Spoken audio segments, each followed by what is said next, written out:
ನಮಸ್ಕಾರ ಗೆಳೆಯರೆ. ಇವತ್ತು ನಾವು ನವೀನ್ ಪೋಲಿಶೆಟ್ಟಿ ನಟನೆಯ ಹೊಸ ಸಿನಿಮಾ ಅನಗನಗ ಓಕ ರಾಜು ಹೇಗಿದೆ ಎಂದು ನೋಡೋಣ. ಈ ಸಿನಿಮಾ ಸುಮಾರು 2 ಗಂಟೆ 30 ನಿಮಿಷಗಳ ಕಾಲ ಇದೆ. ನವೀನ್ ಅವರ ಕಾಮಿಡಿ ಈ ಸಲ ವರ್ಕ್ ಆಗಿದ್ಯಾ? ಬನ್ನಿ ತಿಳಿಯೋಣ. ಈ ಸಿನಿಮಾದ ಕತೆ ತುಂಬಾ ಸಿಂಪಲ್. ನಾಯಕ ನವೀನ್ ತಾನೊಬ್ಬ ಶ್ರೀಮಂತ ಹುಡುಗಿಯನ್ನೇ ಮದುವೆಯಾಗುತ್ತೇನೆ ಎಂದು ಚಾಲೆಂಜ್ ಮಾಡುತ್ತಾನೆ.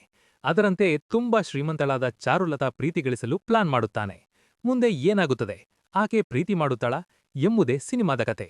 ಪ್ಲಸ್ ಪಾಯಿಂಟ್ಸ್: ಸಿನಿಮಾದ ಫಸ್ಟ್ ಹಾಫ್ ಅಂತೂ ಅದ್ಭುತವಾಗಿದೆ. ಎಲ್ಲೂ ಬೋರ್ ಹೊಡೆಯದಂತೆ ನಗಿಸುತ್ತದೆ. ಯಾವುದೇ ಕೆಟ್ಟ ಮಾತುಗಳಿಲ್ಲದ ಕ್ಲೀನ್ ಕಾಮಿಡಿ ಇಲ್ಲಿದೆ. ನವೀನ್ ಪೋಲಿಶೆಟ್ಟಿಯವರ್ ಕಾಮಿಡಿ ಟೈಮಿಂಗ್ ಮತ್ತು ಎನರ್ಜಿ ಈ ಸಿನಿಮಾದ ದೊಡ್ಡ ಶಕ್ತಿ. ಅವರು ಪರದೆಯ ಮೇಲೆ ಬಂದರೆ ಸಾಕು, ನಗು ಬರುತ್ತದೆ. ಮಿಕ್ಕಿ ಜೆ ಮೇಯರ್ ಅವರ ಹಾಡುಗಳು ಕೇಳಲು ಚೆನ್ನಾಗಿವೆ. ವಿಡಿಯೋ ಕೂಡ ನೋಡಲು ತುಂಬಾ ರಿಚ್ ಆಗಿದೆ. ಮೀನಾಕ್ಷಿ ಚೌಧರಿ ಅವರ ನಟನೆ ಚೆನ್ನಾಗಿದೆ. ಚಮಕ್ ಚಂದ್ರ ಮತ್ತು ರೋಹಿಣಿಯವರ ಕಾಮಿಡಿ ಕೂಡ ಚೆನ್ನಾಗಿ ವರ್ಕ್ ಆಗಿದೆ.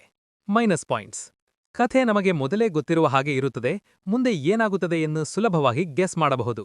ಮೊದಲಾರ್ಧಕ್ಕೆ ಹೋಲಿಸಿದರೆ ಎರಡನೇ ಭಾಗ ಸ್ವಲ್ಪ ಸ್ಲೋ ಅನಿಸುತ್ತದೆ. ಕಥೆ ಸ್ವಲ್ಪ ರಾಜಕೀಯದ ಕಡೆಗೆ ಹೋಗುತ್ತದೆ. ಸಿನಿಮಾದಲ್ಲಿ ವಿಲನ್ ಪಾತ್ರ ಅಷ್ಟೊಂದು ಸ್ಟ್ರಾಂಗ್ ಆಗಿಲ್ಲ. ನೀವು ನಿಮ್ಮ ಫ್ಯಾಮಿಲಿ ಜೊತೆ ಕುಳಿತು ಹಾಯಾಗಿ ನಗುತ್ತಾ ಒಂದು ಸಿನಿಮಾ ನೋಡಬೇಕು ಅಂದುಕೊಂಡ್ರೆ ಈ ಅನಗನಗ ಓಕ ರಾಜು ಬೆಸ್ಟ್ ಆಪ್ಷನ್. ನವೀನ್ ಅವರ ಕಾಮಿಡಿ ಮಿಸ್ ಮಾಡಬೇಡಿ.